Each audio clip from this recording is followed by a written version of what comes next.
Okay, recent vinyl finds video. This is going to be a mixed bag as usual, with some really cool gems and some sort of classics that I didn't have in my collection. So, but first, cue music.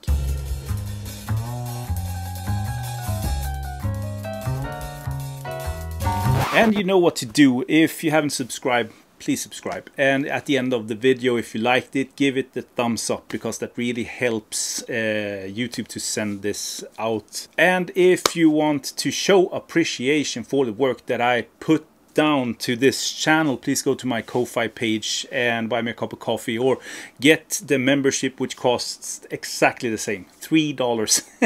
And you get even more content exclusively on the Ko-Fi page. So yeah, but first, records. Okay, so let's start off with a German first. I think this is a German first press, because it was issued on the Spaceship label, 1975. I actually didn't have Sabotage by Black Sabbath. I know, and I don't think I have ever had it. I never had a copy that I sold, you know, and stuff like that. So I've never had this, but that hasn't been. I mean, I've listened to it. Obviously, I think I had it on CD or MP3 or whatever back in the day. This is not Black Sabbath's strongest record, in my opinion. I don't know if this is from the sort of cocaine time period. Yeah, I don't know. And I have to say, maybe it's the German version of it. Maybe it's the sort of the product of its time. But sound quality is not that good. I would like to hear a better sort of master of this, because I have the first 4 records. They sound amazing. So don't know what happened. So from my friend that passed, I slowly but surely have gone through the records that I got from his family and kept in my collection. This was one that I haven't heard before, and I think it's really before its time. This is the Professionals. I didn't see it coming, 1981, issued on Virgin. I think this is a Swedish press or something like that, because we did have a lot of these UK records pressed in Sweden also. Yeah, it doesn't sound like a record from 1981, maybe more of a 90s record in my opinion. It's a little bit power pop, power punk. I don't know, it's not a new wave or anything like that sort of record.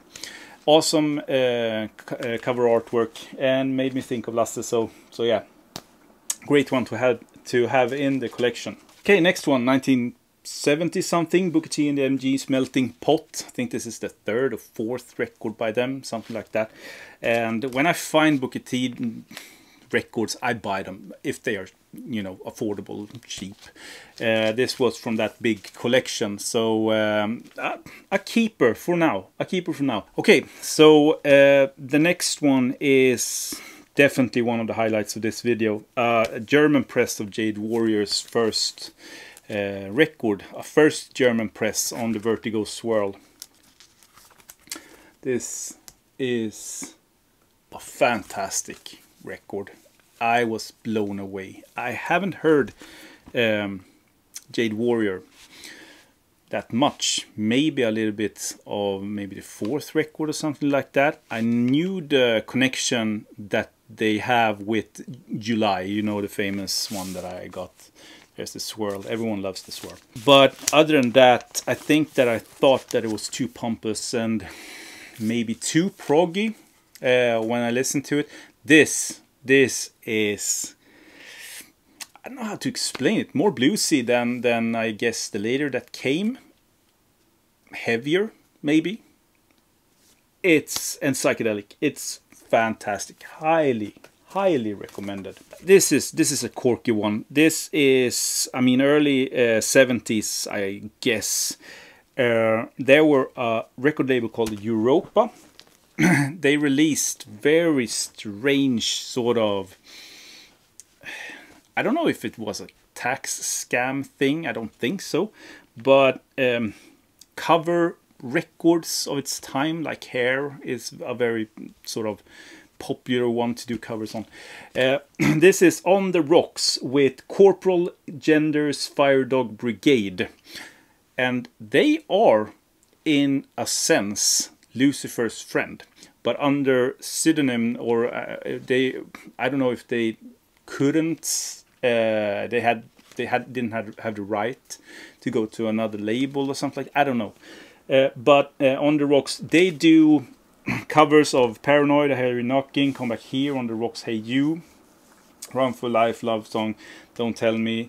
I mean, and they do a fantastic job. Some really cool, heavy, fussy covers.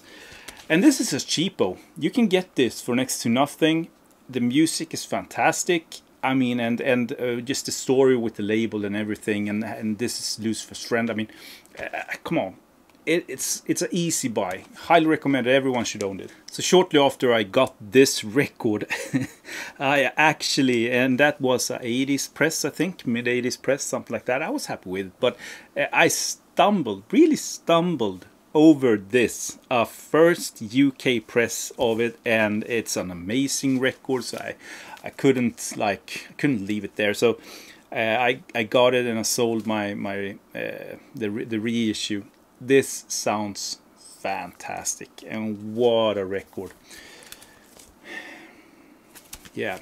So Michael Chapman, Fully Qualified Survivor. I think it's his third, maybe, something like that. 1970. There's the Harvest label there for all you nerdies. Yeah, great folk record. Great folk record. Highly recommend. Okay, a classic one. This is a US press. I think it's a first US press, but I might be wrong here. Vanilla Fudge, Near the Beginning. This was from that big collection that I bought. I cleaned it and now I played it. I didn't have any expectations, really. Nothing I've heard before. Vanilla Fudge is... I have some record with them. You know, they've been there. They've been around there, like in my back of my head and so forth. I've seen this a million times out in the bins. Never got it. I wasn't like feeling it really, and I didn't even know how it sounded. This is amazing record, and again, cheap. You can find this anywhere, and for me, I was totally blown away. Maybe because I didn't have any expectations of high expectations of what I would sort of get. Vanilla Fudge, Near the Beginning, great one. Get it. The next one is The Big Group with Big Hammer. I'll take this off the sleeve. It was released in 1971, I think, but this is a little bit more affordable reissue in Spain, 1972. Impacto, I think, was the label that released it, but I might be wrong. This is a library record. Jazz, funk, psych library record. All instrumental. And every single track is fantastic. Actually, the length of the songs are pretty, like, I think there's only one that goes for 3:20 or something like that. The rest of them is 4 minutes or longer. Highly recommended if you're into that sort of instrumental jazz funk thing. Yeah, the next one is, it's been on the want list for a while. It's not an expensive record at all. I just never got myself around to order it. It's the Jefferson Starship with, what's his name? Well, whatever. Gatefold. Great artwork. I mean, and the music it's good. It's almost like a progressive opera of its kind. I've heard people say that it's Jefferson Airplane's worst album. I don't know if I agree, but yeah, it's a good one. Not expensive. You can get it pretty cheaply and expect sort of a very progressive record. Moving on, this is awesome. Everyone should own this. It's not a 10, absolutely not a 10. Maybe a 6, 7, maybe a 7. Let's say a 7. 1978. This is Beaver Brothers Ventriloquism. With that fantastic artwork. I feel a little bit like sort of Phantom of the Opera or something like that, like the sort of horror mass, I don't know. But these guys were affiliated with Will Malone in the Morgan Bluetown sort of studio and label. And it really has that sort of Beatlesque quality of pop, like but with a psychedelic sort of splash to it, a pinch of psychedelic to it. It's extremely radio friendly, great songs, very like the melodies, strong melodies, great text. And this is a cheap one. You can get this for like €5 or something like that. It's extremely cheap. To find these records with this cover, the quality of the music, the quality of the musicians, everything is just like, yeah, takes off everything. And dirt cheap on the Aurora label. 1981. No, 78, I think. Sorry. Continuing on with the Prog, this is Wally. Also one that's been on the want list for a while. I bought this when I was on the record fair. It's not expensive at all. It's on a major label. It's at Atlantic, but really good. And what really like blew me away that I wasn't aware of was the sound quality. It's really good produced and recorded. It will really pop out from your speakers. So really is the word for today. Okay, moving on. My next on the Blue Horizon label. This is Chicken Shack, also from that big collection that I bought with the July record and stuff like that. So Chicken Shack, 40 blue fingers, freshly packed and ready to serve. Their second release, if I did my research correctly. Yeah, backside, late 60s, I guess, like 68 maybe, something like that. And the label, as we all know and love, stereo pressing, 68. I remember when I started collecting vinyl, like really started to look for a little bit more rarer records. Back in the day, I saw this, and this was almost like frightening. I think that there's a hint of horror in this also, like 40 blue fingers in a can. I love the artwork, and the music is just the best sort of blues from England this time period could ever like ask for. This is also, I'm ashamed, but I've talked about, on my Ko-Fi at least, I've talked about this. I went to the collector, this guy's place. I saw the record collection, the big collection with the July and Octopus, stuff like that. And I took with me like 400 records, so 300, no, 200, nevertheless. And when I came home and the dust settled, I just realized that I left so many good records. So I went back. I've talked about this, but this is one that I didn't pick. And this is the one that I was like, I woke up in the middle of the night sweaty and thought like, how could I not take this with me home? So yeah, but I've told the story. This is Love Forever Changes, first press on the Elektra. Is it tan label, like the sand label backside? Everyone knows this record and loves it.